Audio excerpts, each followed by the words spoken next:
I no. First of all, I want to commend you for your deadpan delivery. I mean, Spike Milligan would be proud of you, honestly. You know, to deliberately underline 5 times that this man is the VP. अरे ये टाटा बिरला इन्फोसिस का VP नहीं है. कल को आप you will be respecting Al Zawahiri, who was a VP of Al Qaeda also. And you know, let me just give the facts. NIA arrested 21 PFI and SDPI activists in Kannur when they were participating in an arms training camp.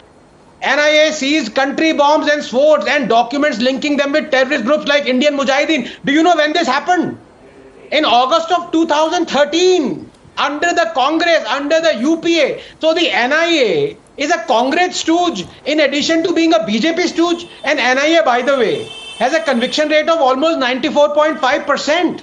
And this is what is scaring the PFI and its supporter in the media. And by the way, all those 21 PFI and SDPI activists were convicted in 2016. Look, there is documented proof that the PFI is an organization neck deep in acts of terror, bomb making, training camps, political murders, links with Al Qaeda and Islamic fundamentalism. The PFI came into prominence after Simi was banned. Many PFI leaders are ex-Simi. And this is not me saying this, but the Kerala police in the High Court. Let me give you just one more example of PFI's criminal antecedents. On July 4, 2010, PFI activists chopped off the hand of a teacher named Joseph for allegedly framing a question that allegedly insulted Prophet Muhammad. In 2015, 13 PFI activists were convicted by the court for this crime. Hundreds of PFI leaders and activists have been charged under the UAPA, all under the Congress and the communists. But the moment the BJP comes to power, the farmers start supporting such organizations, play the victim card, हम खतरे में हैं, चिराग बुझाने की कोशिश है, डरा हुआ मुसलमान, etc. And at the same time, support such organizations that want to break up India. Remember in January 2020,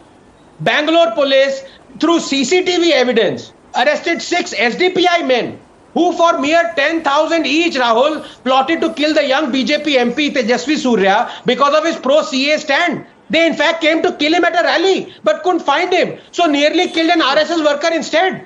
PFI's hero is Allama Iqbal, who said, and I quote, "The mission of Islam is to purge this world of infidelity and worship of false god," unquote. Rahul, fools are those who didn't understand Iqbal's mission, and fools are those who don't understand the PFIs. But then again, more than the PFI, it is the government that needs to answer as to why the Modi government hasn't banned PFI for 8 years. Is as deep a mystery as the Bermuda Triangle. Rahul, just 20 seconds. 2 days ago, the Kerala police arrested a PFI activist. You know what he was doing?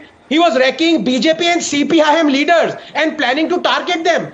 Finally, it has dawned on the leftists that the Islamists, after they are done with the Hindu nationalists, will come after the communists. Please understand, especially Vivek, no one is a friend for them and no one will be spared.